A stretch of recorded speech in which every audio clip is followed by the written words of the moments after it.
My name is Sarah. I'm 39 years old. My mother in law's face was a perfect picture of horror as she stood on the private beach she had banned my children from, only to see them splashing happily in the waves. She thought she'd won, but she had no idea that I was the one who had secretly orchestrated their entire trip. And that was just the beginning of her vacation nightmare. To understand how we got here, we need to go back 3 weeks. My husband's family runs on a very specific unspoken hierarchy. At the very top sits my mother in law, Brenda. Right below her are my sister in law, Sarah, and her two children, the golden grandchildren. Then there's my husband, and somewhere near the bottom of this pyramid, you'll find me and our two kids, 8-year-old Leo and 6-year-old Maya. For years, this whole dynamic was just a low, simmering frustration, like a series of paper cuts you try to ignore until you realize you're bleeding. Brenda's favoritism wasn't just a pleasant feeling, it was a documented fact, plastered all over her social media. Her Facebook wall was a shrine to Sarah's kids. So proud of my brilliant grandson for winning the science fair, she'd post with a dozen photos. My beautiful granddaughter was the star of her ballet recital, she'd gush.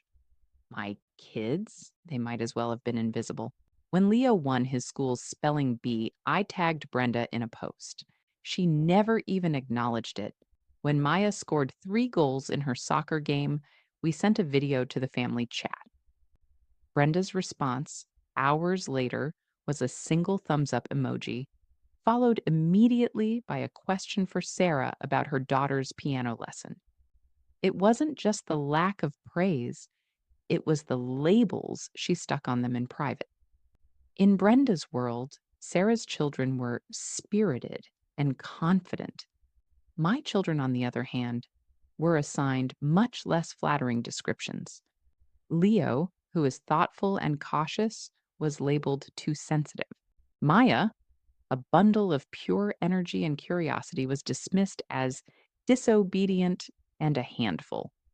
It was a classic case of family dynamics where some kids are singled out and their traits are judged as flaws. And those weren't just words, they were daggers slowly chipping away at my children's sense of worth within their own family. That kind of exclusion does a real number on a kid, making them feel like they don't belong and that something is wrong with them. My husband, bless his heart, saw all of it. He grew up as the less favored child and knew the sting of always being second best. We tried talking to her about it gently at first. Mom, it would mean a lot to Leo if you called him after his band concert, my husband would say. Her response was always defensive. I was busy, or you're being too sensitive, she'd snap, ironically using the very word she'd weaponized against our son. The message was clear. Her behavior wasn't the problem. Our reaction to it was. It was a kind of emotional neglect where our family's needs and feelings were just consistently ignored. This constant low grade dismissal was something we had learned to navigate. We became our children's biggest cheerleaders, doubling down on praise and affection to counteract the indifference from their grandmother. We celebrated their wins, validated their feelings, and assured them that being sensitive was a strength and being energetic was a joy. We thought we could manage it. We thought we could protect them, but we underestimated just how far Brenda was willing to go to enforce her twisted family hierarchy. The slow burn of years of favoritism was about to erupt into a full blown fire, and the catalyst was, as it so often is, a family vacation. The announcement dropped in the family group chat, a picture of a stunning beachfront resort in Mexico with pristine white sand and turquoise water. Brenda's text followed. Let's do a big family trip this year. My treat. We all deserve a getaway. Excitement buzzed through the family. Sarah replied instantly with a string of celebratory emojis. My husband and I were cautiously optimistic. Maybe this was the olive branch, a chance for Brenda to finally act like a grandmother to all her grandchildren. The kids were over the moon. Maya started drawing pictures of herself building sandcastles, and Leo began a list of seashells he wanted to find.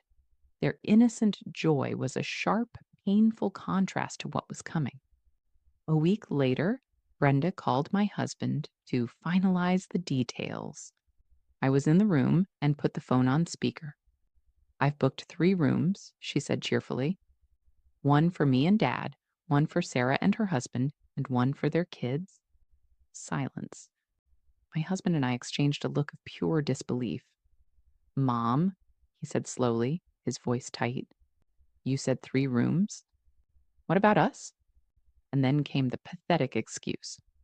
"Oh, honey," she said, her voice dripping with fake sympathy. "I'd love for you to come, but this is really more of a mature trip. Lots of walking, late dinners. It would just be too much for your little ones." The excuse was so flimsy, it was insulting. "Too much walking for little ones?" I whispered, shaking my head in fury. Sarah's youngest was 6, the exact same age as Maya. My husband pushed back. "Mom, Sarah's kids are going. Her youngest is the same age as Maya. What are you talking about?" Brenda's tone shifted from syrupy to steel. "Well, Sarah's kids are just easier. They're more independent. Your 2 need constant supervision. Honestly, it would be stressful for everyone. It's my treat, so it's my decision. We'll do something with your kids another time."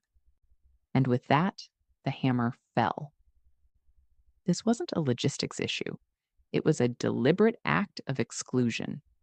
She had created a narrative where my children were the problem, a burden that would ruin her perfect family getaway. My kids, who were in the next room, overheard parts of the conversation. Leo's face crumpled. "Grandma doesn't want us to come?" he asked, his voice barely a whisper.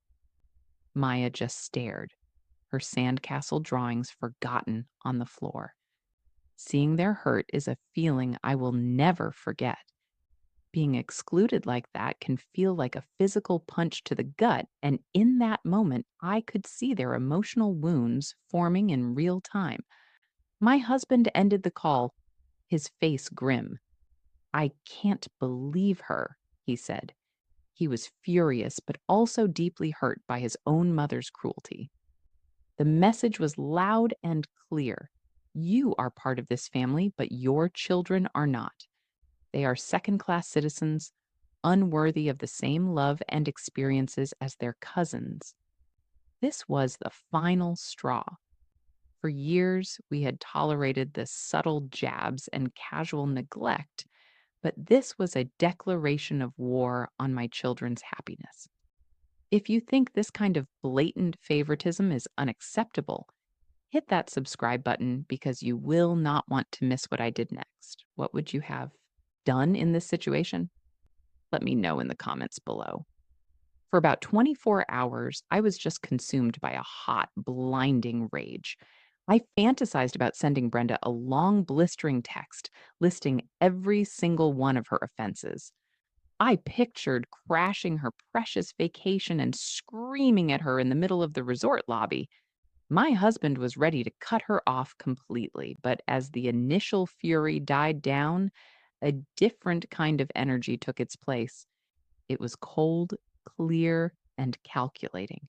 She wanted to teach my kids a lesson about their place in the family. Fine. I would teach her a lesson about consequences. That's when I decided to stop playing her game and start my own. My first move was a call to my sister-in-law, Sarah. Our relationship had always been cordial but distant, strained by her mother's divisive behavior. I wasn't sure if she was a willing participant in the favoritism or just a passive bystander. I decided to bet on the latter. "Sarah," I started, taking a deep breath. "I need to talk to you about the trip, and I need you to be honest with me. Do you think it's fair that my kids are being excluded?" There was a long pause. "No," she said finally, her voice quiet but firm. I don't. I told mom it was wrong, but she wouldn't listen. She does this all the time, and I'm tired of it. It's not fair to your kids, and it's not fair to mine to be taught that this is okay. Relief washed over me. I had an ally. Okay, I said, a plan rapidly forming in my mind, because I have an idea, but I'm going to need your help to pull it off. And so, Operation Trojan Horse began. First, I went online and found a stunning private access beach villa, just a 10-minute drive from the massive all inclusive resort where Brenda was staying. It was more luxurious, more secluded, and had its own pristine stretch of beach. I booked it for my husband and me for the exact same dates as the family trip. Next, I worked out the logistics with Sarah. The plan was simple, yet audacious. 2 days before the trip, my husband would call his mother and tell her that we couldn't make it. We'd give a vague reason, a last-minute work emergency. Then, on the day of their arrival, my husband and I would drive our kids to a town near the resort and drop them off with a trusted friend. A few hours later, Sarah would spontaneously decide to take her kids for a drive to explore the area, pick up Leo and Maya from our friend's house, and bring them back to the resort. The cover story? We had a family emergency, couldn't find a babysitter, and Sarah, being the wonderful aunt she is, graciously offered to take them for the week. Packing was a covert operation. We told the kids we had a surprise trip planned just for them, and their excitement returned tenfold. Watching them stuff their little suitcases with swimsuits and goggles, I felt a surge of fierce, protective love. This wasn't just about revenge anymore, it was about reclaiming their joy. The phone call to Brenda went exactly as planned. 2 days before their departure, my husband called her. Hey, Mom, bad news. A major project just blew up at work and I can't get away. We're not going to be able to make the trip. The relief in her voice was practically glowing through the phone. Oh, no, honey. That's terrible, she said, with an Oscar-worthy performance of disappointment. I'm so sorry to hear that. We'll miss you terribly. We could almost hear the champagne cork popping in the background. She thought she had won. She thought she'd successfully curated her perfect, exclusive family vacation. But what she didn't know was that the uninvited guests were already on their way. My husband and I arrived at our private villa the day after the rest of the family checked into their resort. The place was breathtaking. We had our own infinity pool overlooking the ocean, a personal chef on call, and a beach so quiet it felt like our own private corner of the world. We opened a bottle of champagne for real this time and toasted to the beautiful chaos we were about to unleash. Around noon, I got the text from Sarah. We've landed. The eagle is in the nest. I replied, excellent. Operation Trojan Horse is a go. We are dropping off the packages now. ETA for pickup is 3 p.m. At 3:15 p.m., my phone buzzed again. It was a picture from Sarah. My two children, Leo and Maya, were standing on the beach with their cousins, holding buckets and shovels, grinning from ear to ear. The caption read, "The packages have been delivered." Now, all we had to do was wait. It didn't take long. Less than 30 minutes later, my husband's phone rang, and Brenda's name flashed on the screen. He put it on speaker, a grim smile playing on his lips. He answered with a calm, casual, "Hey, Mom, how's Mexico?" He was met with a screech.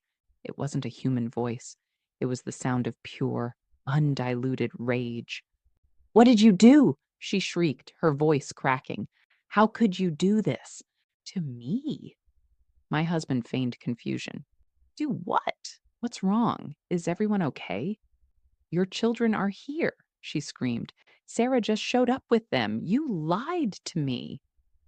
This was the moment we'd been waiting for. My husband took a slow sip of his drink. "We didn't lie, Mom. I did have a work emergency, but we didn't want the kids to miss out on a family trip. Sarah was kind enough to help. I thought you'd be happy. You said you'd do something with them another time, so we just thought we'd make another time now. They deserve to be included this time. That line wasn't an attack. It was a simple statement of fact, and it completely disarmed her.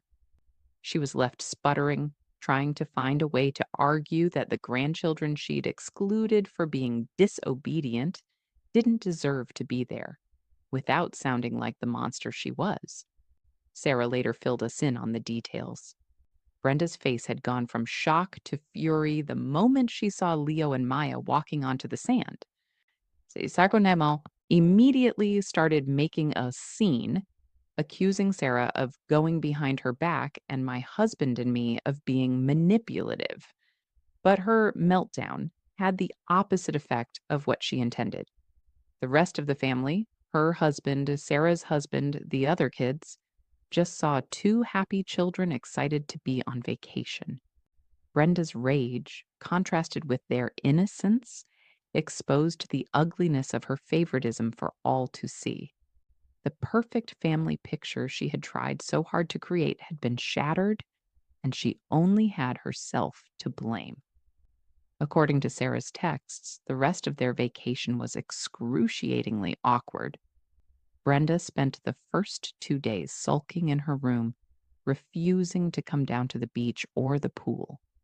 When she finally emerged, she was cold and passive aggressive, making pointed remarks about unexpected guests and ruined plans. But her power was gone. The kids, bless their innocent hearts, were completely oblivious. They were having the time of their lives, building sandcastles with their cousins and splashing in the waves, finally part of the family trip. Meanwhile, my husband and I were in paradise.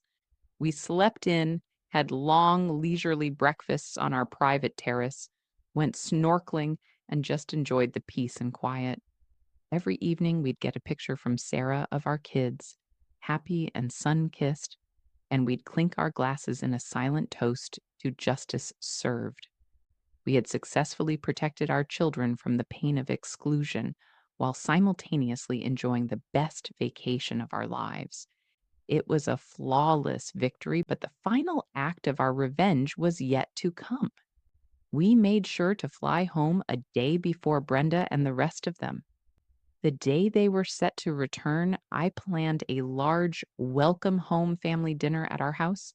I sent out a group text inviting everyone, Sarah and her family, my husband's father, aunts, uncles, everyone.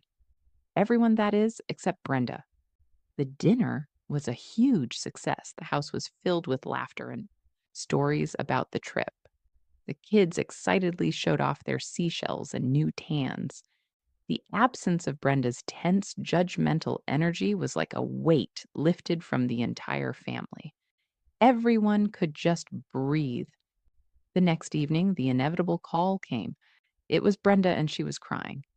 "I can't believe you had a family dinner without me," she sobbed to my husband.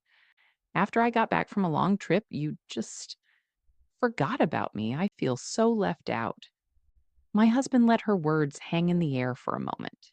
Then he delivered the final devastating blow, echoing her own cruelty back to her. "Now you know how it feels," he said quietly and hung up the phone. Section 6, the resolution, healing, and boundaries. The fallout from what we now call Vacation Gate was huge. It wasn't just about a single trip, it was about dismantling a toxic family dynamic that had been causing harm for years. It forced everyone to confront the reality of Brenda's favoritism, which they had previously ignored or enabled. The reaction was mixed. Sarah and her husband were firmly on our side. My father-in-law, a man who has always avoided conflict, admitted that his wife had gone too far. A few other relatives thought our revenge was a bit petty, but even they couldn't deny that Brenda's initial action was cruel and unwarranted. Our relationship with Brenda is, understandably, strained. After a few weeks of silence, she reached out, offering a weak non-apology about how things got out of hand. We didn't accept it. We explained very clearly that any future relationship would be on our terms. There would be new boundaries. All family events, especially with the grandchildren, had to include everyone. No more disparaging comments, no more labels, no more public displays of favoritism. We were no longer asking, we were telling her, I'm open to starting fresh, but it's going to take a long time to heal. This wasn't just about getting even, it was about standing up for our children and showing them that they are worthy of love, respect, and inclusion.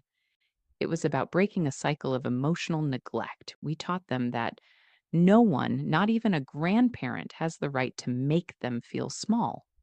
Our family unit, me, my husband, and our two wonderful kids, is stronger than ever.